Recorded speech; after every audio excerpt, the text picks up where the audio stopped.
Hi everyone.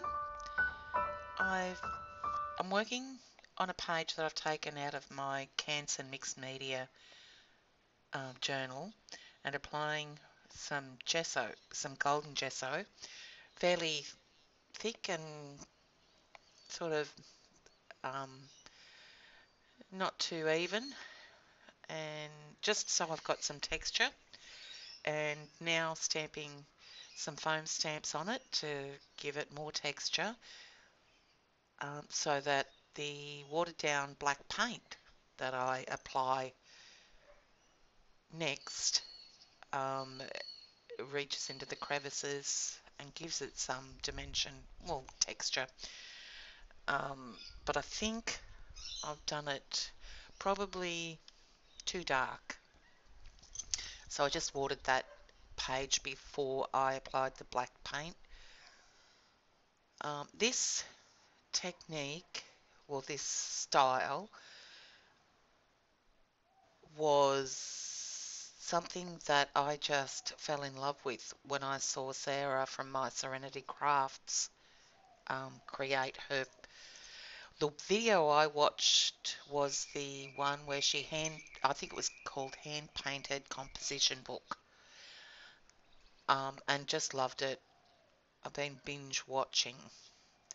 So I actually did this page step by step watching Sara's video on YouTube. And I'll put a link below in the description to Sara's channel and to the video that I watched for this. Now, just applying some golden teal acrylic paint there, mixed with glazing medium, and applying leaf green to the bottom half, mixed with glazing medium.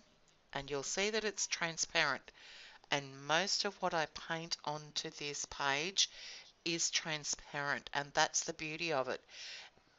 And you would think the elements aren't going to be defined enough once it's completed, but once you do the shadowing, brilliantly done. I love it. So happy with it. So I'm just putting some pink paint, oops, sorry, mixed with some glazing medium through it, and now splattering some cadmium yellow medium hue. Now I added glazing medium to it, but I don't know why. I just should have just done the water and splattered. But these I don't think show through the end result. I don't know. Now I'm working out, well, I'm sitting outside enjoying the sun, which is just glorious today. So you're going to hear dogs barking, birds chirping, and hopefully I'll catch one of the jets before they go past and stop and mute it or something. So I'm giving it some more texture here with some Tim Holtz Bitty Grunge background stamps with the paint, the same colour that I used for the sky area, the teal, and some Mars black down the bottom, I think. Well, that might come next. I'm getting distracted here. Yeah, so here comes the black now. So it wasn't mixed with glazing medium. It was just the paint, and then my finger dipped into the water and spread. So I'm doing the same to the white paint.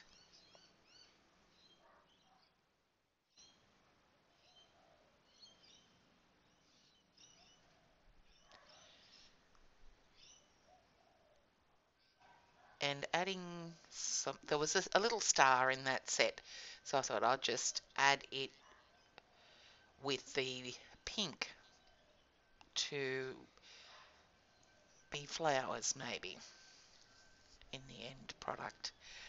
So now I'm just drawing the elements on the page. I started out using I think it was an 8B graphite pencil, but it was too dark to see with the dark background, so I just changed it to a white charcoal pencil. So just drawing the elements now, so I'll be back when I'm done.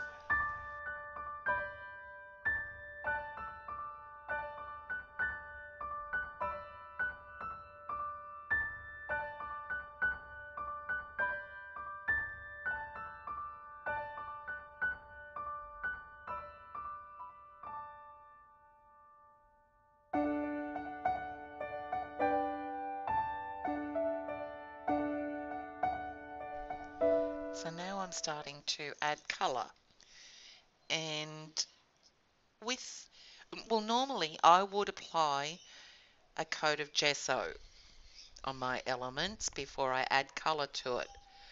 Not in this instance. Just freaked me out when I saw it and then saw the end result.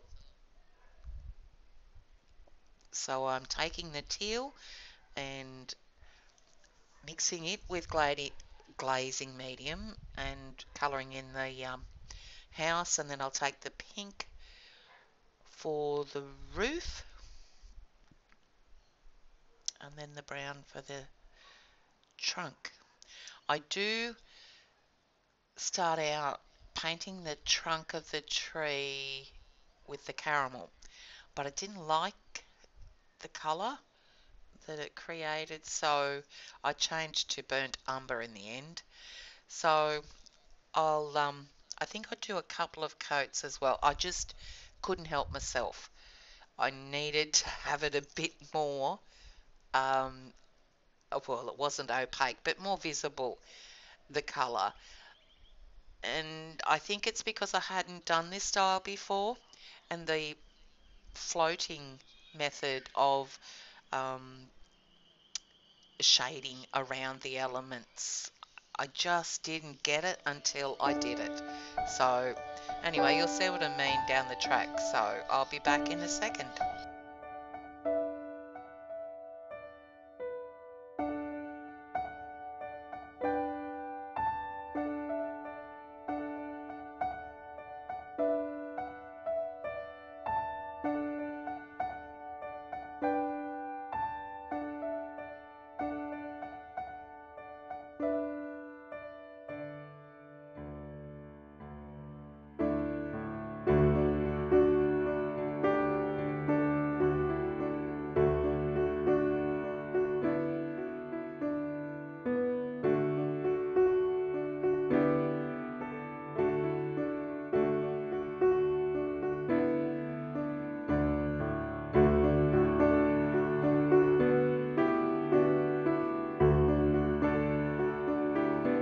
So I'm just painting the trees with the leaf green mixed with the glazing medium.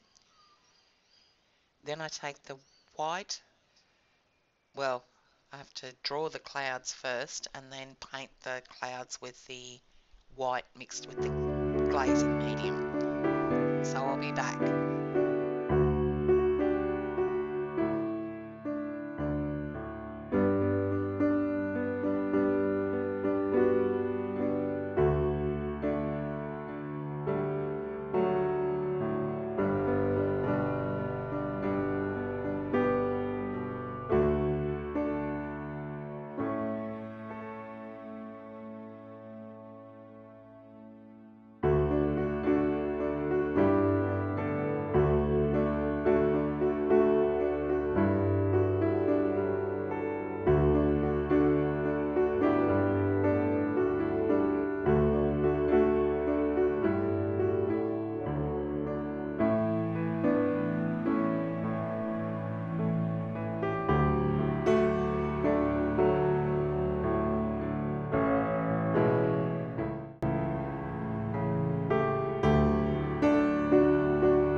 Just took some grey acrylic paint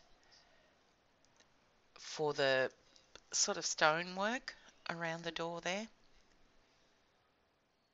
And I give it a couple of coats again.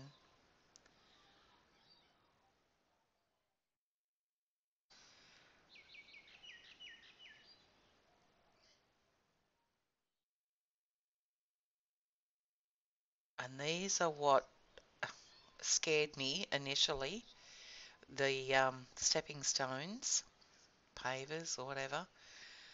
Um, I didn't think I was able to do them, but the way Sarah did hers and talked us through it made it fairly easy to do. So I'm really happy with how they came out. There's a lot of shading involved in them. Oh, well, not too much, but I do that down the track, I think. And again, it's using the floating technique. So I'm painting the window with some white there, and I end up painting over that with yellow, I think. Anyway, we'll get to that. So I'm adding some pink to the clouds. I think I end up adding some blue as well, again with the floating technique, like just taking a wet paintbrush and a little bit of the paint on the end, on the very tip of the end of the paintbrush, and then sort of working it together on my craft sheet, and then just adding it to it. So here I am, um, doing the floating method by defining the shapes. So just going around the edges of them and using some Payne's grey acrylic paint. That's for the top area, and I think for the bottom area I add a bit of Mars Black to Oxide Chromium Green, I think. Yeah. And that brush there, I don't know what it was, but I'm just sort of trying to... Sarah uses a mop brush, and she sort of flicks it away, which is not the right way to do it. And she mentions that. She said she shows how you should use it. So it sort of softens it a bit. Um, but if you watch Sarah's video, you can see what she does. Like, don't watch me for techniques. Or don't listen to me for techniques.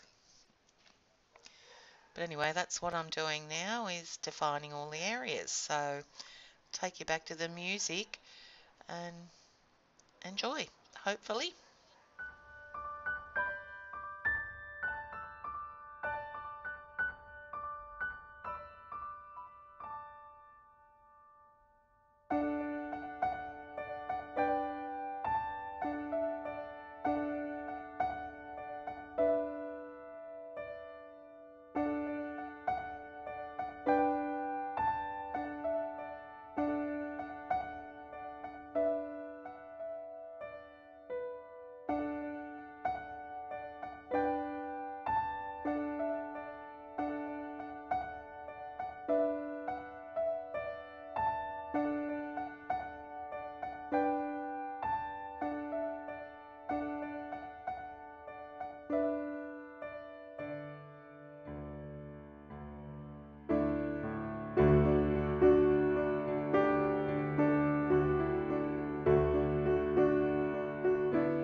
I'm trying to float the stepping stones by applying the black and green mix to the bottom area of the pavers, but you also then turned upside down and add it to the top. So watch Sarah how she does it. I'm sorry for being off camera again. I just got so into this page that I was lucky that I actually recorded it all. Anyway, oh, there it is. Not bad. I think I'll go back in and fix it up a bit more later on. So now I'm taking some, yeah, I lost confidence with the floating method, and I thought using some Inktense pencils, which are water reactive, um, to get the finer detail in the clouds and the trees. So I added where I thought was necessary and activated those with an aqua brush. So that's what I'm doing there. I'm going to practice and practice and practice doing this technique, the floating technique. Um, I think if you've watched my previous video, 2 videos of the notebook journal that I made and did 2 whimsy pages, I think what I'm going to do is try and use that book for these sorts of um, layouts. So and try and hone my skills. And it will be interesting to see, start to finish, how I progress using that technique. Time will tell. I'll put it out there. Oh dear, challenge set. Okay, so still just working on the detail, and I had a ball doing this layout. I just love it. And so now what I'm going to do is Google. What am I going to Google? I know Sarah did a castle page, so Sarah suggested just Google scenes or images or whatever you want, whimsy houses, whatever it is that you're looking to do, and just, even if they're real, just try and replicate it in a more simpler manner. So in the whimsy style. And that's what I intend to do. So I'm going to Google some scenery, some buildings, and just try my hand at that. So what am I doing here? I'm trying to put the shadow um, around the door there, between the door and the stones.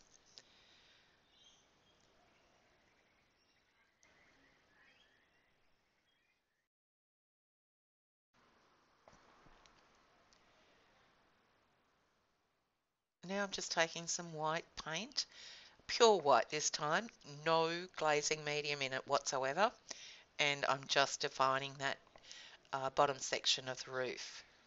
I'll give it a couple of coats as well. So now it's pretty much all about the detail. Oh, I haven't done the flowers down the bottom yet, so we'll get to those soon. But just having a ball. Yeah, just going around that window. Some more white. So anyway, you can see what I'm doing, and I'll be back.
took, and I can't remember what that colour was, but I didn't like it. I'm trying to define or give the roof some sort of definition there. Didn't like the tone of it, so I ended up wiping it off and using the burgundy. And it looked so much better once I did that, so then I was happy. So here I'm just wiping it off with a wet baby wipe.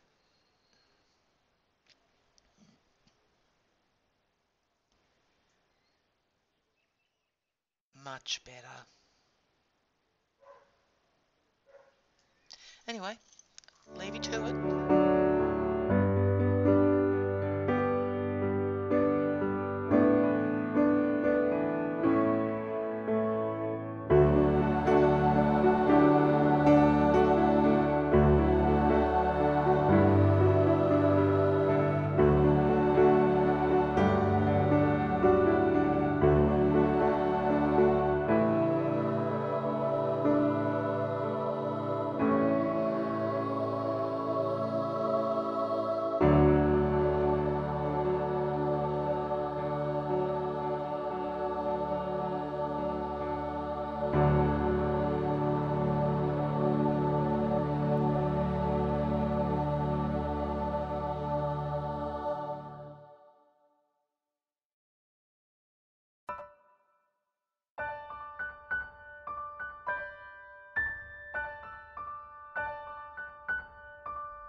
So I had this McGill dual-tipped stylus set that I saw Sara, I think, using it in one of her videos.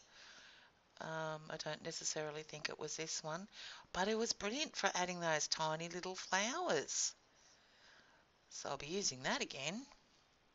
So white POSCA paint pen for the window there. Um, See, doesn't it look nice? And I end up painting over them, those flowers, with a pink. And I don't know, I think I should have left them white. They really add that pop to the page. But anyway, I didn't. So I'm making some lines there, faux brickwork, stonework, just randomly. And then highlighting it with some pure teal. Oh, was it teal? Might have been grey, can't remember. Probably the teal. So not mixed with the glazing medium. So going around a few of the images and elements with a fine tip Sharpie pen. I think I end up going around the larger areas with a food ball. Food, however you pronounce that pen. So, yeah, that's what I'm doing now, going around all the detail, and that's where it really pops. So, I'll leave you with it, and I'll be back one last time, I think.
stinking cute is that?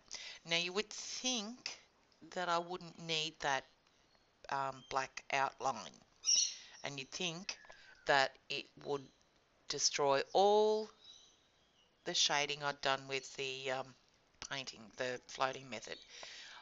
But you can still see the shadows around everything. I think this really needed it, for me anyway, because I still haven't perfected that floating technique. So, yeah, the chimney, I forgot all about the chimney, so I'm just finishing it up. And now I'm doing the flowers, so adding pink to the petals and yellow to the centres. And I think I add a bit of burgundy in around the centre one to give it some sort of dimension. And then I think I outline them again, not quite sure, but really, really, really love this page. And I'll be doing more of them, so look out for them. And I'll be back. So thank you so much for watching. And please go and check out Sarah's channel and her videos, because she is really good with her tutorials, really explains them a lot and why she does it and how she does it. So big shout out to Sarah for teaching me something new. So thanks guys, and I'll be back with more. Bye.